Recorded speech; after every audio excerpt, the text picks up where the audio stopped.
Cinderella. Once there lived a sweet-tempered girl whose name was Cinderella.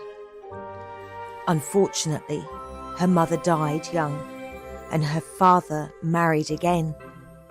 His second wife had a sharp temper and her two daughters were just like her.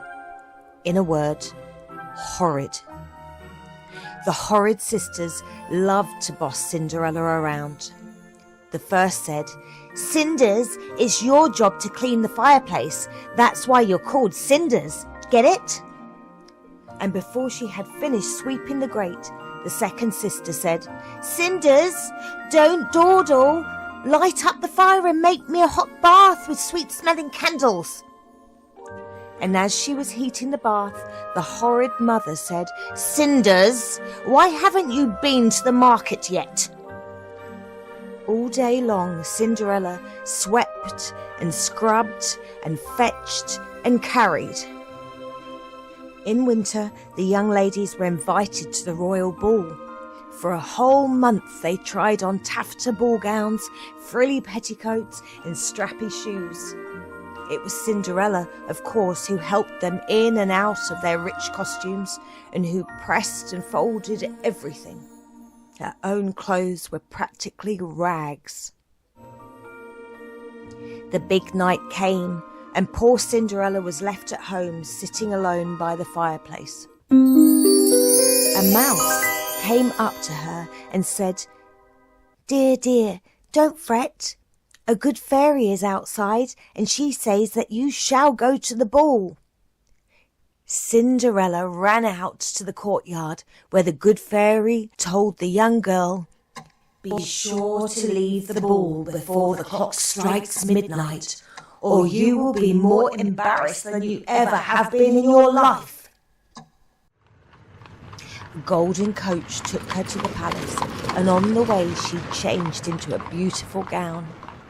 When she entered the ballroom, all eyes were upon her, including those of her sisters who did not recognize her. The prince asked the new arrival to dance, not once, but again and again. Before the evening was out, he had fallen in love with the mysterious young beauty. He was about to ask her for her hand in marriage when the clock began to strike 12. "Oh, you must excuse me," exclaimed Cinderella as she ran for the door.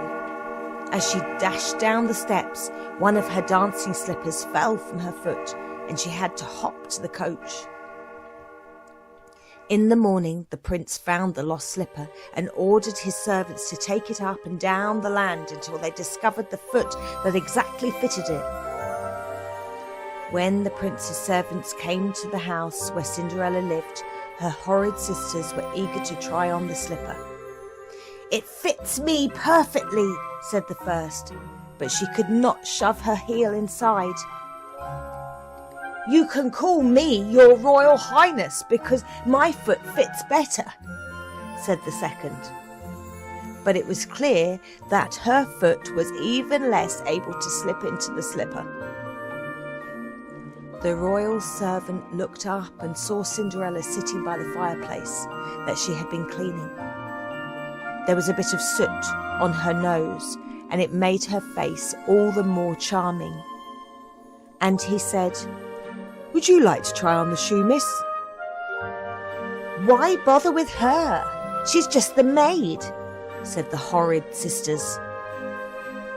"I would like to try, thank you," said Cinderella.